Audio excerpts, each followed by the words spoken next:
Thanks, Eric, for that very kind introduction, even if it was in my own words. And that was not written by ChatGPT. This I can confirm.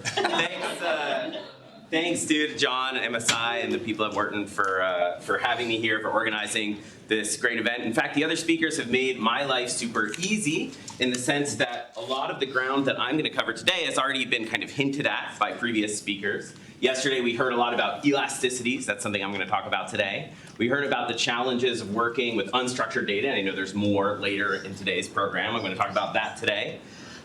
We heard also just about this idea of taking machine learning methods and making them interpretable. That's also something I'm going to talk about today. In particular, I'm going to talk about those things today in the context of influencer marketing. And before I go further, I should acknowledge this is a research project together with a doctoral student here at Penn. Her name is Sejun. She's really done a lot of the heavy lifting here. And also the big boss himself, Raghu Iyengar, who grilled you guys yesterday in response to kind of how you felt about the conference. So I think before I continue, I want to actually get a sense, how many of you, those of you who are in industry, although maybe the academics too, I don't know, how many of your companies are using influencer marketing?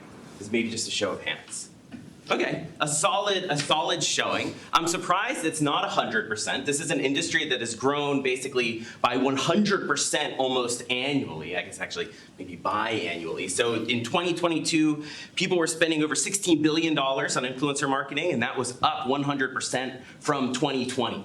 Those numbers are still growing, and it makes it a really exciting space for us as academics to look into, not only because it's of such kind of practical relevance, but also because it's exploding at such a rate and we really just don't know that much about it. And so in today's talk, I'm going to focus on kind of a fundamental and almost kind of deceptively, well, it seems simple anyway, I'll show you that's deceiving aspect of influencer marketing, which is, how do you think about, in general, who should you partner with? You're going out, you need to pick an influencer to kind of promote your content. What influencer makes sense for you to collaborate with? And in particular, there's a lot of different aspects to this question here. You could think about, for instance, match with the brand. You can think about how easy is it for me to work with this particular person. What we're gonna focus on in this project is a really narrow part of this broad question. That is not just, we're going to kind of put aside this brand match question. We're going to assume you've got some kind of content in mind that you really want to put out there. We're going to ask the question, to what extent should you be partnering with this really big mega influencer with tons and tons and tons of followers? Or might it suffice to kind of partner with a smaller scale influencer, the so-called kind of micro-influencers? That is, to what degree does really popularity matter at all in this mix? Now you might think this is an easy question. Of course, popularity should matter, right? If I partner with a popular influencer, I'm gonna get more eyes on my content. This is good, this is what I want to do. This, though, has been a question that people have been talking about a lot, right? This idea of mega versus micro influencers. And the issue is actually not so kind of clear cut. Let me show you a few examples. So here, in particular, the context I'm gonna be talking about is influencer marketing on TikTok. Here we have 4 influencer marketing campaigns from TikTok. The one on the left is a campaign from ASOS. Then we got Walmart, Essie, and Bose. And what you'll notice if you look at the kind of just raw metadata from these campaigns is, sure, sometimes, like for instance, if you look here for this ASOS campaign, see this is an influencer with about 80,000 followers, and their video got, 26,000 impressions, kind of modest. If we look to the right, we see this Walmart influencer here, 1.5 million followers, and their kind of campaign got many, many more impressions, 850,000 impressions. So it seems, again, kind of maybe obvious, right? More popular influencer, more eyeballs on the campaign. But if we look even a little bit further, kind of on the slide to the right, notice here, this Essie influencer. Here we have 8.5 million followers. This campaign, only 500,000 impressions.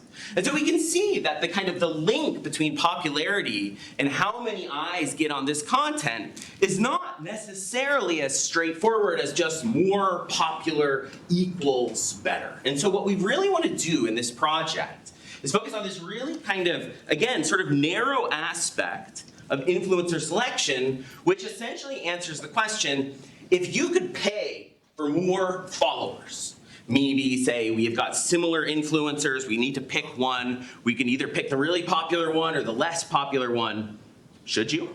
Should you actually pay for more followers? Now, the way that we're going to be thinking about this is, again, in terms of impressions, in terms of eyeballs on your content. We're going to be thinking about this also in the context of TikTok. So let me just talk for a second about the data that we have to try to answer this question. In particular, we got a bunch of data from what is called the Discover page on TikTok. So the Discover page is something that has been almost, I guess, discontinued if you open the TikTok app, which I'm sure none of you will be doing during my talk today, although I'm sure a non-negligible number of you do on a regular basis. You don't really see this page much these days, but back when TikTok was launched, this was kind of a prominent feature of the app, and the data that we have is from a couple years ago, which is kind of crazy to say that time flies so fast. But anyway, from the Discover page of TikTok, what we basically did is we gathered essentially every video that appeared on that Discover page over a 6-month window. That is, we took all the hashtags that appeared on that Discover page, and then every single video that appeared under those hashtags. And then we tracked those videos over a long period of time, ending up with over 500,000 videos, where each video was tracked for over 2 weeks so that we can really see, given this video started day 0, this is how many impressions it got, we can see how many impressions this video ended with. And so again, this is what we're really going to be focusing on in this project. We also gathered all the metadata describing the creators on TikTok so we can think about how popular these influencers are and study that relationship between popularity and the actual impressions that we observe. And so diving in then to that link here, this link between followers and impressions, again, to answer Eric Bradlow's call of the day here, the way that we really think about this kind of link here, modeling this relationship between followers and impressions, is we think about it from a sort of causal perspective. That is, we really want to understand the sort of mechanisms by which sort of more popularity leads to more eyeballs on content, so that we can really answer that question. If we were optimizing our campaigns based on kind of popularity, selecting an influencer who's more popular, can we really be sure that the reason we're getting more eyeballs on that content is because of popularity and not something else? And so when we think about answering this question of how does popularity drive impressions, there's a few things that we need to keep in mind here. The first is, when we think about just kind of the shape of that relationship, maybe it's linear, that is, each additional follower leads to one additional impression, or maybe it's not. In particular, we might imagine, and indeed I'll show you later, that certain types of influencers, meaning certain levels of popularity, may generate more engagement, may generate more sharing of content, which means that certain influencers are going to get more bang for your buck than other influencers. And so if we really kind of think that might be going on, the relationships that we might expect to find between these two variables may indeed be very nonlinear. The next thing that we should really kind of be very, very careful about is that content is really kind of the king of influencer marketing. I mean, it's the whole reason why people do influencer marketing. You contract with these influencers to generate kind of interesting content that people can really relate to. And so as we're thinking about this relationship between popularity and impressions, we really want to make sure that we allow that relationship to depend on the kind of content that's being posted. So we can think about, okay, if you're posting this kind of, if you want a campaign about this, versus another company wants a campaign about this other thing, how might those relationships be different? Content also acts as something that we would call a confounder in this relationship. So what I mean by a confounder is that if we think about kind of the types of content that people are posting online, the fact that I spend all my time posting videos of cats doing stupid things may lead to me having a lot of followers and may lead to my videos being very, very popular, but there may not actually be a direct link between my popularity and those impressions. It's all driven by the fact that cat videos are popular and they get promoted a lot on TikTok. And so we need to control for content to address both of these things. And then the final thing here is there may be a bunch of other things that we don't really understand or know about or that we're not able to measure that may also affect this relationship here. This is what I'll call unobserved confounders. This might be things like, for instance, an influencer cross-posting, that is going on Instagram to promote their TikTok content, which can lead to them having more followers and also lead to that video that they're posting about being more visible, even though, again, it's not really directly related to the fact that that popularity is driving those impressions. And so, as we study this relationship, we want to be very careful about making sure we're taking into account all of these different forces, all of these different kind of complications in measuring that relationship. So, as you can see, one of the big ones here is thinking about content. We need a way of kind of controlling for or understanding content in a data-driven fashion. And so the way that we do that is by leveraging kind of very sort of novel, recent machine learning technologies to allow us to work with that unstructured data. In particular, we take this idea of representation learning, which again, we heard a little bit about yesterday in this idea of embedding unstructured data in a sort of numeric way, which we can work with statistically. In particular, if you take, say, this cat video here, the way that we do this is we take from that video just a ton of different features using a bunch of libraries that are out there, essentially leveraging what people in the literature call transfer learning, using basically other people's models to extract features from our own content. This gives us things like, for instance, what are the words used in the video? What are the meaning of the words used in the video, both from the audio track, the description of the video. Gives us information about what are the actual image frames used in that video, what kind of content might there be, both in an abstract and kind of a really kind of grounded sense. Is it a cat, for instance? We get information about the audio, we get information about the pacing of the video, about how the video was edited, are there any filters in the video, are there any stickers being used in the video? And this gives us just a massive, massive number of features that describe TikTok posts. Such a massive number of features that we really can't work with it in any statistical models.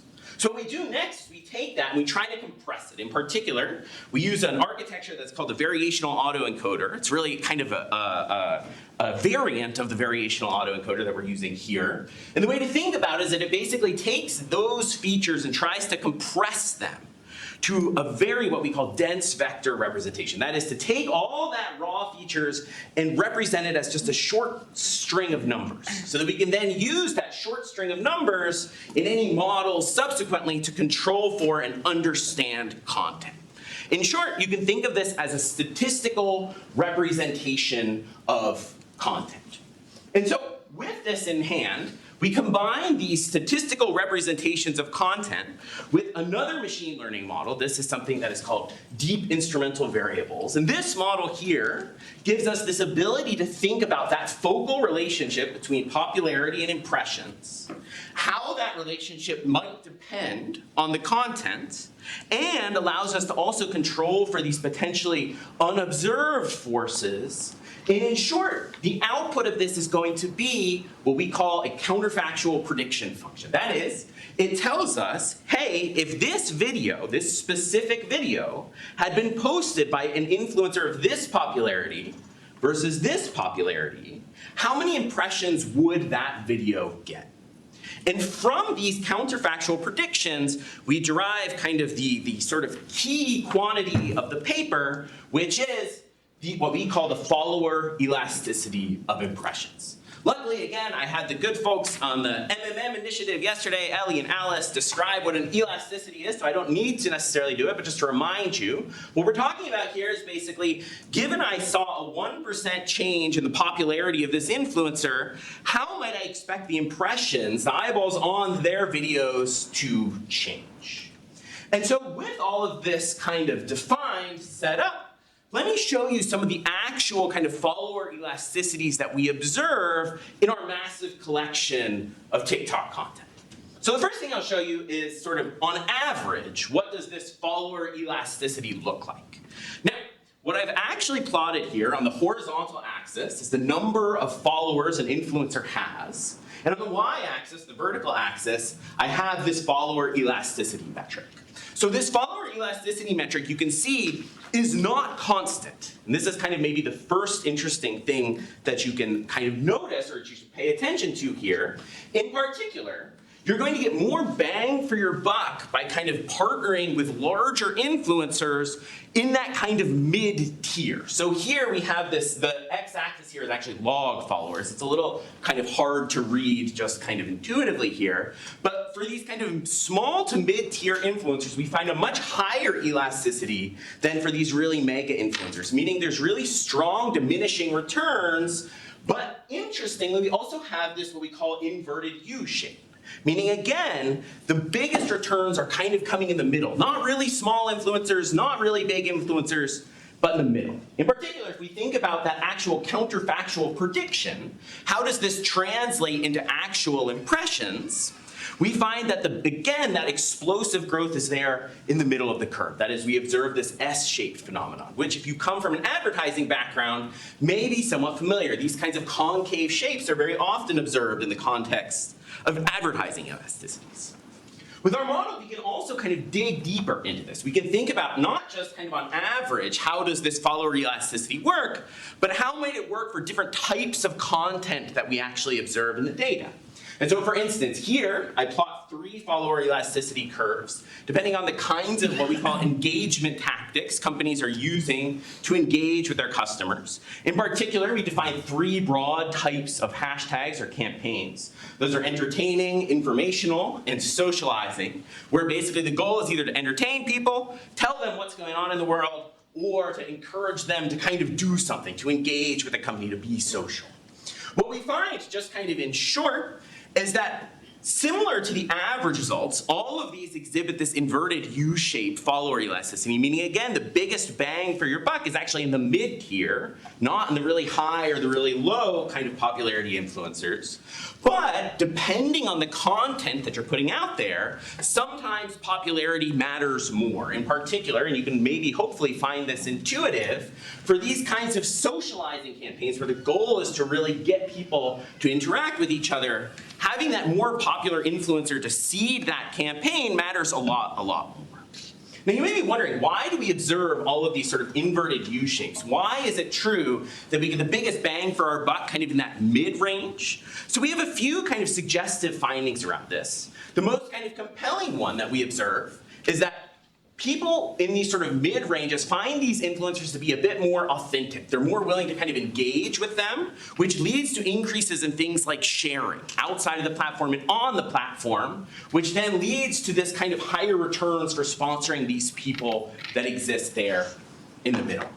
Now, I want to dig into this just a little bit more. So this is talking about content. The real cool part of our method is that we can dig into this data in a bunch of different dimensions. So here's another way that we dug in. We looked at all of the different campaigns, the sponsored campaigns that exist in our data here, and we plotted their average curves. And what we noticed is that while many curves exhibit this inverted U shape here, they don't all. In particular, across the different company campaigns that we observe in our data, we find 3 typical shapes of response functions here. And here, when I'm labeling them, I'm talking about the response functions here on the right, that is translating the elasticities into how many impressions we expect to see. We definitely see some of that S shape we saw before, but we also observe linear shapes, which means that these campaigns would really benefit from more popular influencers. And we observe more of these classic kind of concave shapes. And so different campaigns will have different follower elasticities, which, as I'll show you in a second, have implications for optimal partnerships. But what's even more interesting is that these different campaigns correspond. We could kind of easily classify the kinds of campaigns here along their sort of shapes. That is, when we looked at what kinds of campaigns have S-shaped versus linear versus concave response curves, we found that for campaigns with the S shape, they tended to be these campaigns where companies were putting out basically these custom stickers saying, hey, promote Walmart, like that example we saw before. In the middle group, where popularity really matters, we found that these tended to be campaigns where the company is encouraging people to basically just like express themselves, do some dance, show off your style, these sorts of things. And for these concave curves, we found that these tended to correspond very tightly to companies who are basically encouraging people to just use their product in a video. Suggesting again that your kind of optimal popularity can be predicted by what kinds of campaigns you're trying to actually put out there. So just to kind of wrap up, I want to kind of synthesize these ideas through a couple of case studies here. In particular, we can take these follower elasticities and we can combine these follower elasticities with estimates of how much it costs to sponsor influencers, and assumptions about how much money we're gonna get per impression from these influencers. And when we do this, we find that companies are not always optimal in their decisions, at least in terms of these economic forces here. In particular, yeah, I've got some videos here. If we look, for instance, at that ASOS campaign there, the ASOS campaign, they sponsored an influencer with about 80,000 followers. Our model suggests that this is actually fairly close to optimal.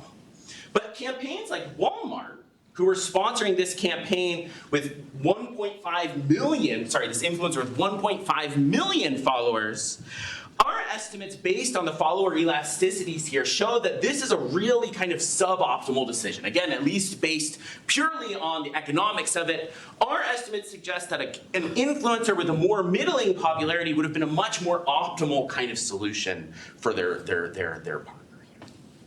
Okay, I'm out of time, so let me just wrap up 3 key takeaways from this that hopefully you guys will find useful. The first is this idea that just like we're using elasticities to quantify returns in contexts like advertising and pricing, follower elasticities and influencer marketing elasticities give you a tool to add to your toolkit. This is something that you can use when you're thinking about your own partnerships. You should remember, though, that these returns to popularity are not always linear, suggesting that in many cases you could really benefit from thinking smaller rather than larger. And everything here depends on the type of campaign you're doing, the content of that campaign, and your goals. Meaning it's really important to have a way to quantify that content when you're thinking about optimizing these campaigns. And so with that, thank you for your attention. Sorry I went a couple minutes past my allotted time.